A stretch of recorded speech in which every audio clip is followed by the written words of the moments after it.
The interest is compounded half yearly. ఇది చూడండి half yearly అన్నాడు అనమాట. ఓకేనా. సో ఒకసారి కాన్సెప్ట్ అయితే నీట్గా చెప్తాను చూడండి.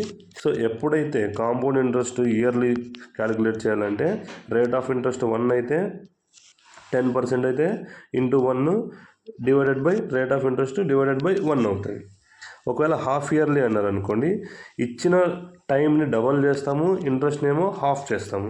క్వార్టర్లీ అంటే ఇచ్చిన టైంని 4 టైమ్స్ ఇంటూ 4 చేస్తాము, ఇంట్రెస్ట్ని ఏమో డివైడెడ్ బై 4 చేస్తాం. మంత్లీ అంటే మనకు తెలుసు కదా 12 మంత్స్ ఇయర్లీ.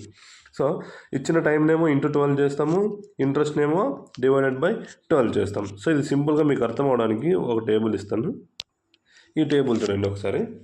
ఇప్పుడు క్వశ్చన్లో మనకి రేట్ ఆఫ్ ఇంట్రెస్ట్ ఏమో 10% అనమాట. ఎగ్జాంపుల్ ఇది.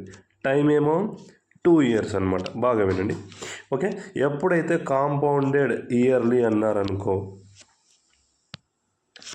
టైం ఏమో ఇంటూ 1, రేట్ ఆఫ్ ఇంట్రెస్ట్ ఏమో డివైడెడ్ బై 1. ఎప్పుడైతే కాంపౌండెడ్ హాఫ్ ఇయర్లీ అన్నారనుకోండి, క్వశ్చన్లో మెన్షన్ చేసినారనుకోండి, టైం ఎంత 2 years కదా, దీన్ని డబల్ చేస్తాము.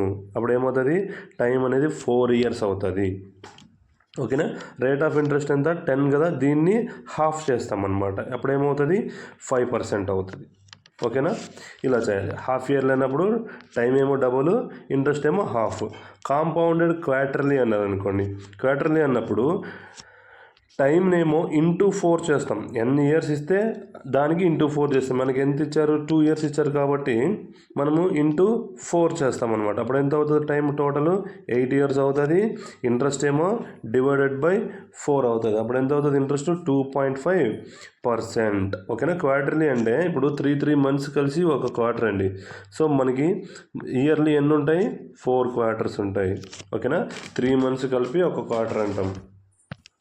ఓకేనా. అందుకే ఇంటూ 4 డివైడెడ్ బై 4 చేస్తుంది. ఎప్పుడైతే కాంపౌండెడ్ మంత్లీ అని మెన్షన్ చేసినారనుకోండి, అప్పుడు టైంని ఇంటూ 12 చేస్తాము, రేట్ ఆఫ్ ఇంట్రెస్ట్ ఏమో డివైడెడ్ బై 12 చేస్తాము. సో ఇక్కడేమో 24, ఇక్కడేమో 0.8